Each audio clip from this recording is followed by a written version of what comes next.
Baik, sebelumnya perkenalkan, nama saya Muhammad Agatobelino dengan NIM 1403125140269.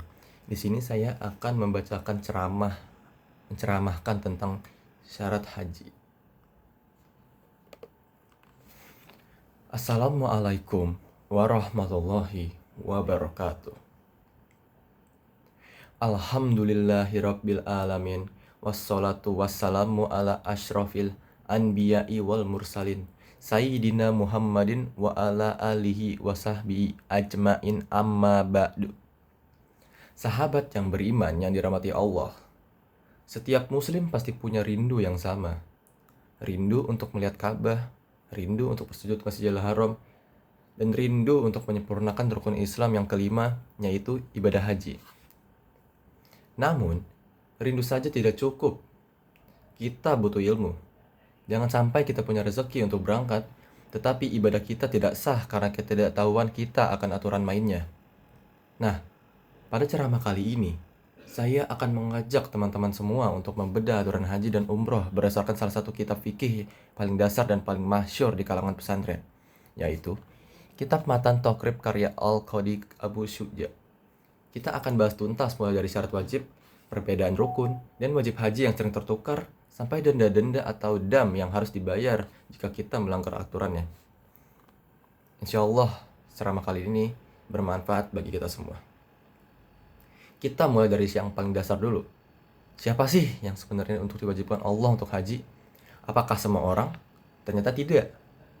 Dalam Matan Takrib dijelaskan, syarat wajib haji itu ada 7 perkara. Jika 7 hal ini ada pada diri Anda, maka haram menunda-nunda haji. Yang pertama, Islam. Orang non-muslim tidak wajib dan tidak sah hajinya. Yang kedua, balik. Balik artinya sudah dewasa secara syariat. Anak kecil boleh saja haji dan mereka tetap dapat pahala. Tetapi belum menggugurkan kewajiban hajinya saat dewasa nanti. Yang ketiga, berakal. Orang yang gangguan jiwa tidak terkena kewajiban ini. Yang keempat, merdeka atau bukan hamba sahaya.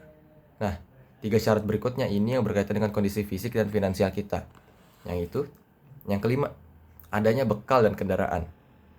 Bekal ini bukan cuma buat tiket pesawat pergi pulang, tetapi juga bekal untuk keluarga yang kita tinggalkan di tanah air. Jangan sampai kita pergi haji, tetapi anak istri kita kelaparan. Yang keenam, keamanan jalan. Artinya, rute menuju Mekah aman dari peperangan atau begal. Yang ketujuh, imkanul masir atau memungkinkan perjalanan. Yang artinya, secara waktu dan fisik memungkinkan untuk sampai ke sana. Sekarang, kita masuk ke inti teknisnya. Ini penting sekali. Dalam fikih Syafi'i, ada istilah rukun haji dan ada wajib haji. Nah, apa ya bedanya? Bedanya fatal. Kalau rukun ditinggalkan, hajinya tidak sah dan tidak bisa ditebus dengan denda. Dia harus mengulang haji tahun depan. Tapi kalau wajib haji yang ditinggalkan, hajinya tetap sah. Tetapi dia berdosa jika disengaja dan harus membayar denda atau dam.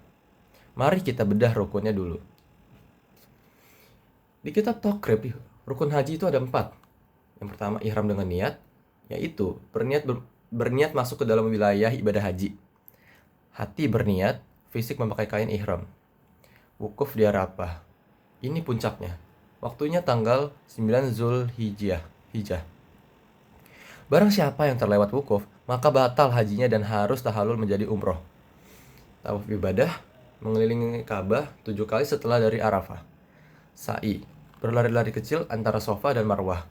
Lalu, apa itu wajib haji? Di takrib disebutkan ada 3 hal. Ihram dari mikat, kita harus mulai niat dari batas lokasi yang ditentukan. Kalau niatnya baru pas sampai di Mekah, padahal bukan orang Mekah, maka wajib bayar denda. Melempar jumroh yang 3, jumroh ula, wusta, dan akobah. Mencukur rambut, meskipun ada ulama yang bilang cukur itu rukun, tapi di kitab Tokrib ini, cukur masuk ke dalam kategori wajib haji. Lalu bagaimana dengan umroh? Lebih simpel. Rukun umroh cuma ada 3. Yang pertama ada ihram, yang kedua ada tawaf, yang ketiga sa'i, ditambah bersyukur. Selain yang wajib-wajib, kita tentu ingin haji yang sempurna alias mabrur. Maka, kita harus perhatikan sunnah-sunnahnya. Di takrib disebutkan ada 7 sunnah haji.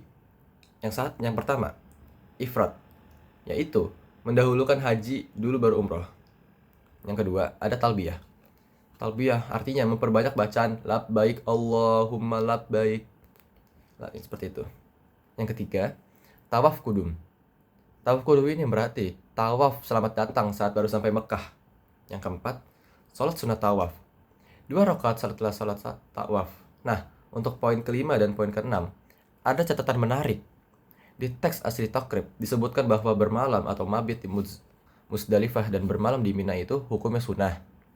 Tapi, menurut Imam Nawawi atau ulama besar mazhab Syafi'i, dalam syarahnya, pendapat yang mutakmad atau yang kuat adalah mabit itu hukumnya wajib, bukan sunnah.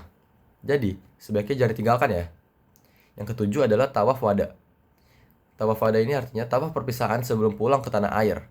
Yang terakhir, dan ini yang paling harus kita jaga.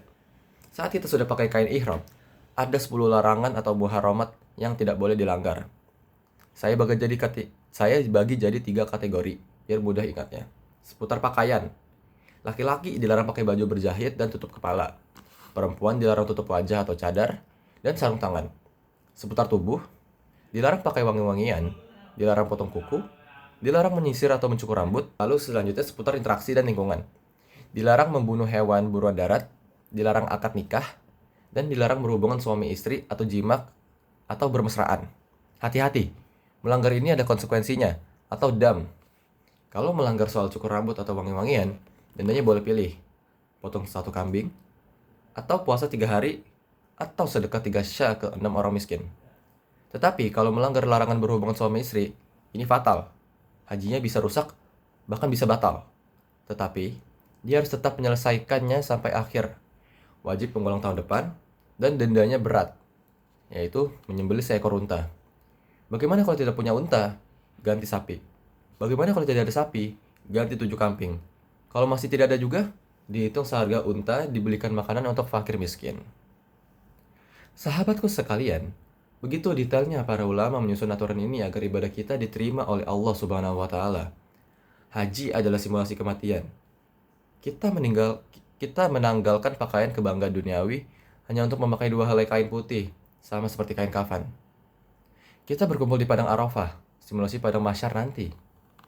Nah, semoga sedikit ilmu dari kitab takrib ini menjadi bekal awal bagi kita. Kita doakan, semoga siapa saja yang menonton video ini Allah mudahkan rezekinya, Allah sehatkan badannya untuk bisa segera berangkat ke Baitullah.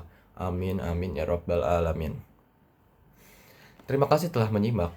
Mohon maaf atas segala kekurangannya. Wallahul muwafiq ila aqwamit thoriq. Wassalamualaikum warahmatullahi wabarakatuh.